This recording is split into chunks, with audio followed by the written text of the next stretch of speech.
अच्छे अल्फाज का चौक किया है। उन्होंने कहा अकॉर्डिंग टू द लॉ है और दुरुस्त फैसला है। तो मुझे सुन के अच्छा लगा कि राना साहब ने इसको किसी वो शक्को शुबे की नज़र नहीं किया, बल्कि उसको पॉजिटिवली पूरी चीज़ को बयान किया।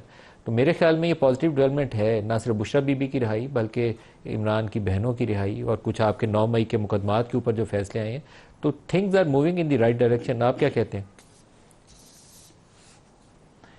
देखिए, काश के राना साहब अपने बाकी साथियों को भी बशमूल ख्वाजा आसिफ साहब, उनको भी ज़रा ये इसी तरह की बात ज़रा गुड़ती लगा दें, उनको भी समझा दें कि भाई ऐसे ही हर चीज़ पर तनकीद करना कोई मुनासिब नहीं होता है। और हुकूमतें हमेशा टेम्परेचर को ठंडा करती हैं, ये नहीं है कि फ्लैगरेट करती हैं। ये तो इश्तियाल दिलाने वाली बात होती है। देखिए, मैं तो समझता हूँ, मैंने राना साहब की जब इनकी जो है इनको गिरफ्तार किया गया था, मैंने उसकी भी मजम्मत की थी और बड़ी शिद्दत से, इनको पता है। सो देखें, हक को हक कहना और सच को सच कहना, ये मैं समझता हूँ बड़ा लाजिम है। और फिर जब हम इस स्टेज पर पहुँचते हैं, जिस तरह राना साहब माशाल्लाह एक सीजनड और मंझे हुए एक पुराने सियासतदान हैं, सियासत कि ये सारे रमूज़ो उनको पहचानते हैं। और फिर मैं जब गवर्नर साहब, राना साहब लॉ मिनिस्टर भी थे पंजाब के, सो उस कैबिनेट का भी हिस्सा थे।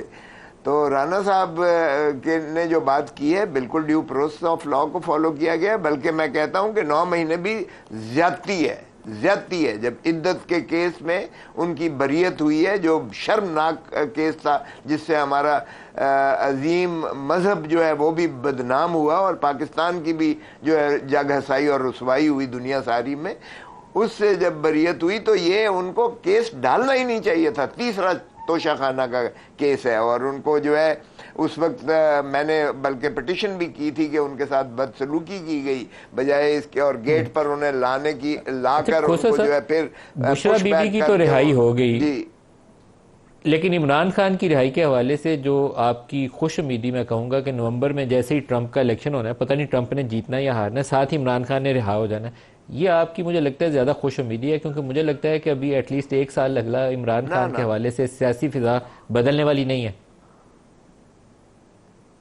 अरे बाबा नहीं, अगर डोनाल्ड लू के कहने पर हमारी हुकूमत को छुट्टी की जा सकती है, इमरान खान को घर भेजा जा सकता है, तो डोनाल्ड ट्रंप के कहने पर जो है ये हमारी इस्टेब्लिशमेंट माशाल्लाह कैसे जो है इनकार कर सकती है। तो ये मैंने सिर्फ वो उसका हवाला तो एक ज़िम्नन दिया।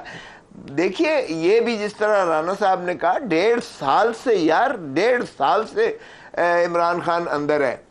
कोई कत्ल का केस है कि सजाए मौत उसमें होनी है कि उसको जो है इतना पाबा सलासल रखा हुआ है। आप जरा देखें तो सही, जिस तरह इन्होंने कहा किसी में 6 महीने होती है, किसी में 9 महीने होती है, किसी में साल होती है, तो ये स्टैट्यूटरी पीरियड भी गुजर चुका है। सो इसलिए मुझे कोई ऐसा वो यानी कोई तजब्जब नहीं है ये कहने में कि मैं वसूख से कह सकता हूँ कि नवंबर में इंशाल्लाह खान साहब बाहर आएंगे और अपने मेरिट पर आएंगे और अदालती जो है ड्यू प्रोसेस के तहत आएंगे। और ये तो मैंने वैसे कहा कि जाहिर है कि हम चाहते हैं वहां कि अगर ट्रंप की बजाय अगर कमाला जीत गई तो फिर क्या बनेगा? क्योंकि चांसेस बराबर है। स्विंग स्टेट से 5-6 जिन्होंने फैसले का तयन करना है। अरे बाबा, स्विंग स्टेट्स आप जानते हैं वो गोरों की है। स्विंग स्टेट सारी जो है वो माशाल्लाह डोनाल्ड ट्रंप ही की हैं और डोनाल्ड ट्रंप ही को फेवरेट करार दिया जा रहा है। मगर उससे मुझे छोड़ दें, उससे सरोकार, ये तो मैंने ज़िम्नन कहा।